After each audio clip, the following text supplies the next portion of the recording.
Hey guys, welcome back to another video. Thank you so much for joining me today. I want to talk about Uranus retrograde and Uranus's transit through Taurus and what that means for us as a people, what that means for Taurus placements, what that means for my other fixed sign placements. But before we begin, make sure that you hit that subscribe button so that you are notified when I post new videos.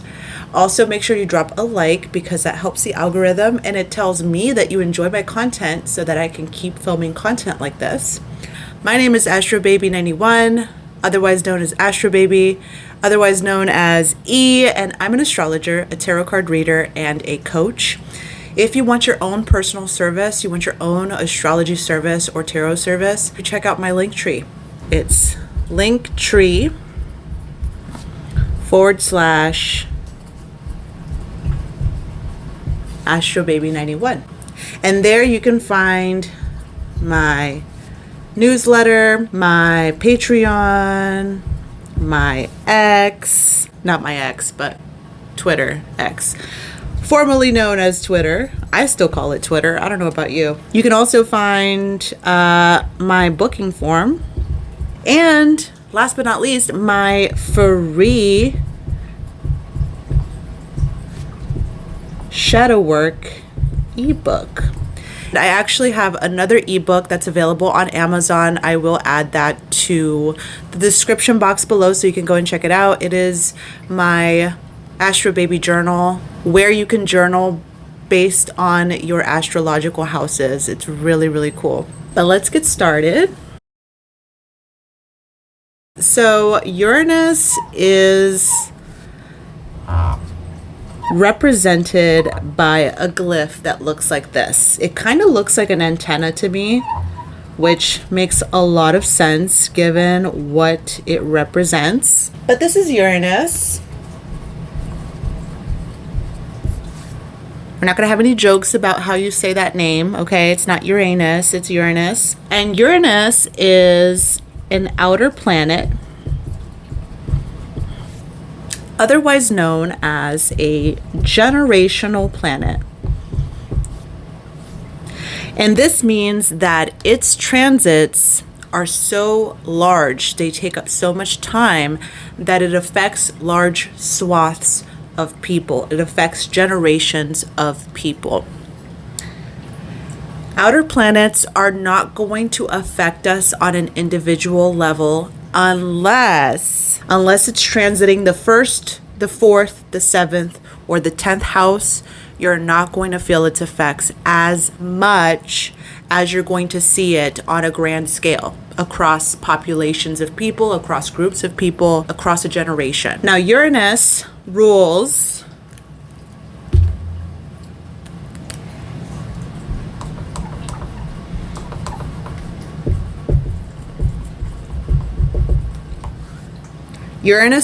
Aquarius in modern astrology. In traditional astrology, Aquarius is ruled by Saturn, but in modern astrology, Uranus is the co-ruler. And that gives us some insight as to what Uranus likes to do, what Uranus behaves like. This is a planet that loves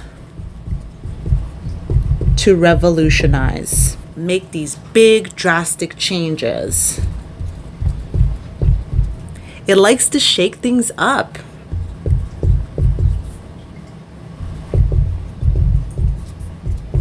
It likes to surprise us. Fun fact, Uranus rules electricity. Electricity, not just the literal electricity, but the electricity you feel when you're with other people, the vibe, the energy. Another fun thing that Uranus rules is the internet and general modernity, the modernization of things. Uranus also rules upgrades. When you upgrade your phone, that's Uranus, baby. So now we know a little bit about Uranus and its energy. Let's talk about these transits.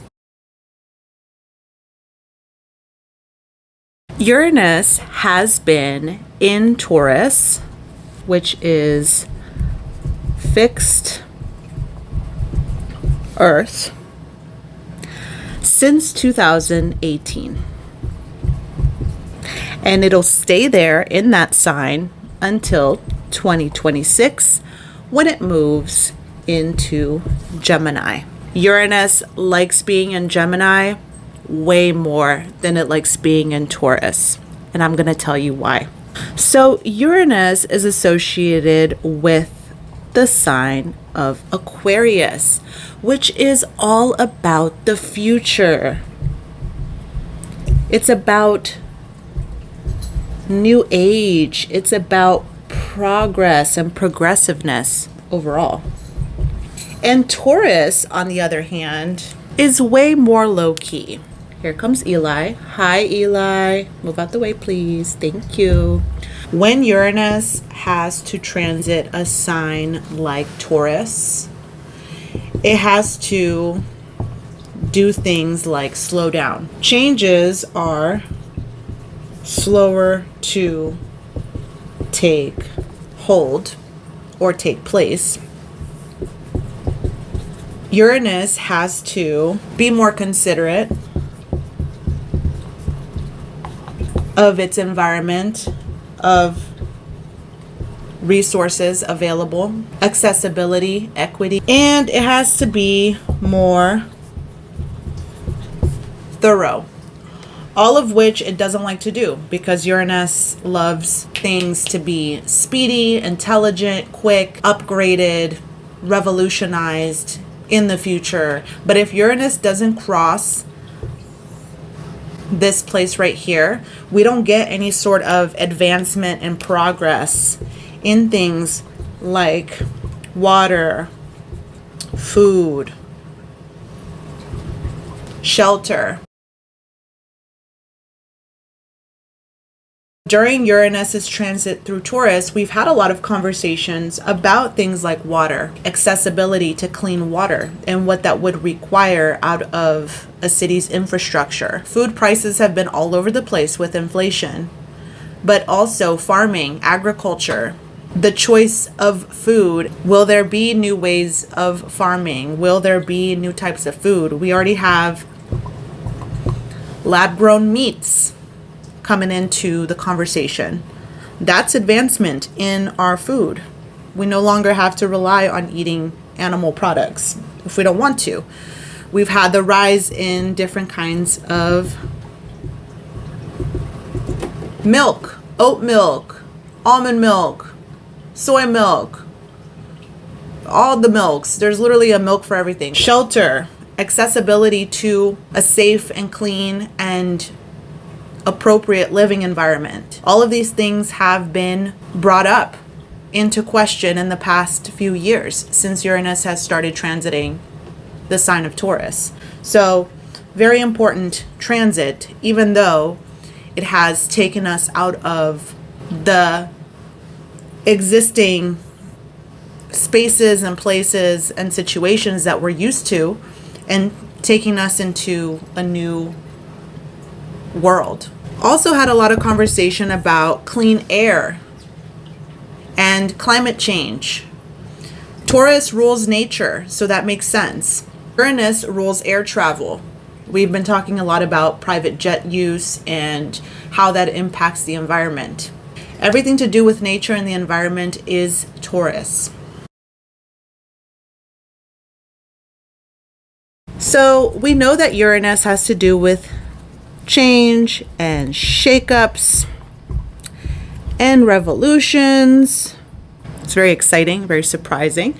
And Taurus has to do with money, finances, property, and our personal values, amongst other things. I'm not going to name everything that Taurus rules because it rules a lot, but I'm just giving you an idea of what we're talking about. What's an amazing example that I'm going to use, that you know I'm going to use for Uranus and Taurus transit? I know you know. Cryptocurrency, right? This is the best example of what the Uranus and Taurus transit has brought us. Cryptocurrency. What is cryptocurrency? Bitcoin, altcoins, Doge coins, all of those digital funds, right? And now that we're getting to the tail end of Uranus and Taurus, we're even seeing conversations about people paying with a little microchip in their hands, right? Microchips. And not only that, we've had a lot of discussion about the human rights associated with the materials that are used to make microchips. And guess what? Those are natural resources. And Taurus rules natural resources. The things that come from the earth are ruled by Taurus. So these are two examples of how Uranus and Taurus transit has kind of been felt on a global stage. These are two awesome examples of how the Uranus and Taurus transit has affected us. We've also seen a lot of great leaps and bounds when it comes to technology, like virtual reality, right? That puts us in an environment that is digital, that is created digitally, and Taurus rules the environment. So I'm going to say virtual reality is also another awesome example of how Uranus and Taurus has kind of manifested in our reality. So that's really cool. Now, what about when Uranus is retrograde? So Uranus has actually been retrograde this year since September 1st, and it's going to be retrograde until October 1st. So we have our little cute glyph, and then we have the R, which represents retrograde, okay?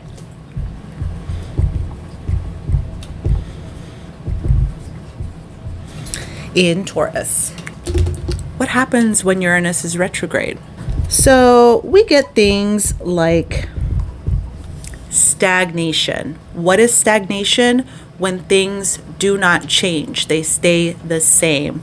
I would also say monotony. When things are so dull and boring and they just stay the same. Speaking of dull, Uranus retrograde tends to have a dulling effect. It slows things down and makes things feel like they're stuck, not moving forward. So when Uranus is retrograde in Taurus, what happens is that, we can kind of experience some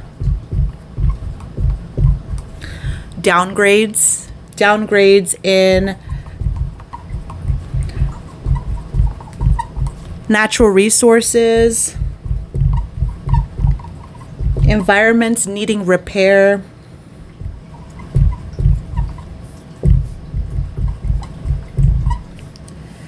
and it can also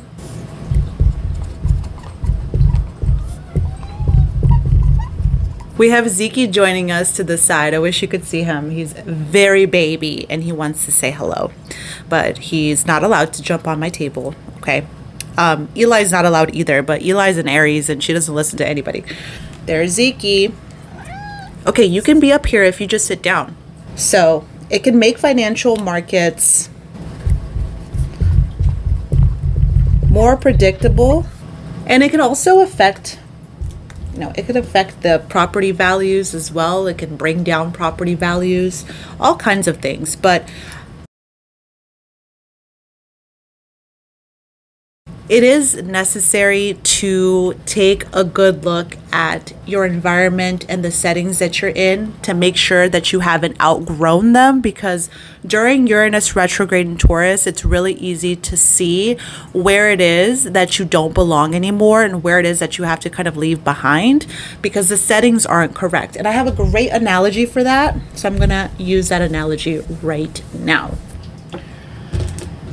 So there's this analogy that I love to use where you guys, where if you put okay, my shark drawing skills need some work, okay? If you put a shark, this is a baby shark. If you put a baby shark in a fishbowl, it will only grow to the size of the fishbowl.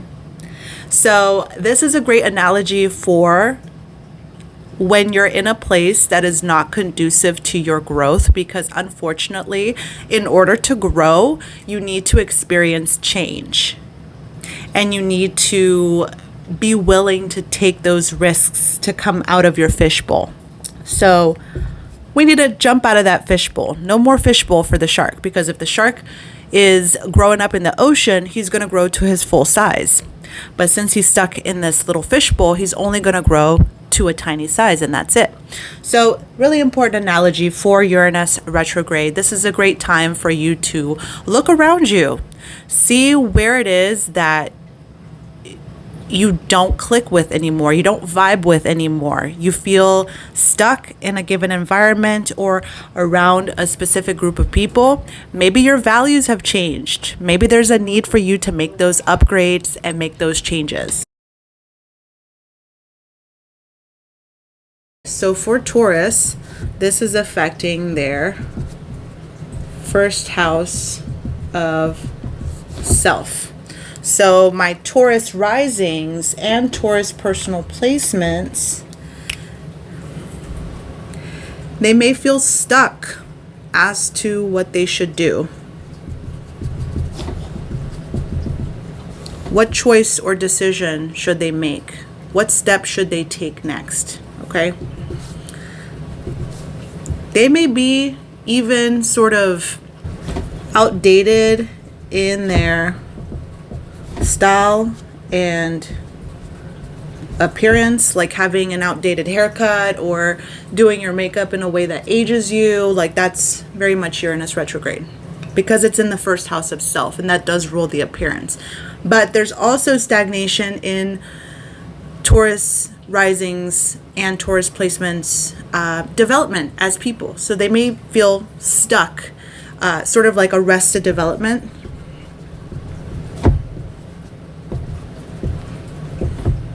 They may feel stuck at an earlier age than they're actually at. For Leo, Uranus retrograde in Taurus is hitting their 10th house. And what's the 10th house? It's the house of achievement. It's the end goal, right? So if they're experiencing Uranus retrograde in their Taurus 10th house, they may feel like,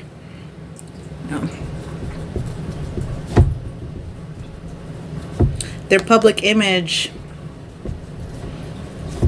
needs a spark or a boost. People may be bored with them and what they're putting out there. So if they're a creative person or if they're producing something, whatever it is that they're putting out there in the world, because the 10th house is a public space, it may not be garnering the excitement that they expect. Projects, creative or otherwise,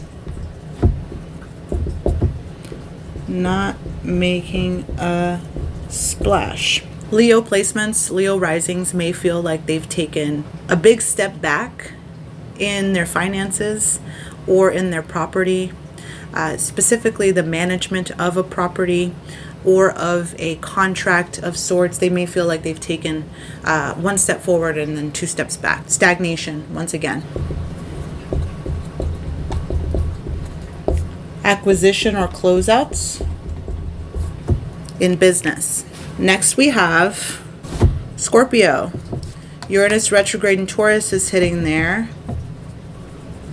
7th house. Their relationships, all kinds, okay? I'm talking familial, I'm talking friendships, I'm talking romantic, business, partnerships, anything like that. Relationships, anything outside of themselves can be hitting snags. Why?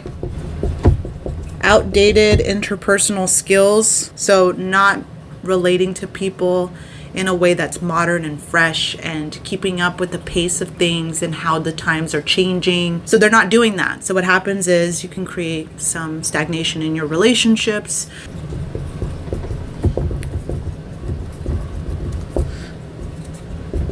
breaks in your contracts and deals. Someone may pull out because they feel like this project, this agreement is just not moving in the pace that they would like for it to.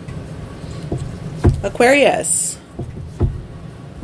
Uranus retrograde in Taurus is hitting their 4th house. This can result in unmet and ever-changing expectations. It's just very difficult to achieve something if you don't know where you're going. And the 4th house sets us up for the house of achievement. So it can be difficult to start something here for Aquarius placements, especially Aquarius risings. The rules keep changing, the values keep changing, the resources keep changing, accessibility keeps changing. Also, abrupt stops and starts to projects and the coming together of a project or something you want to initiate and something you want to set forward.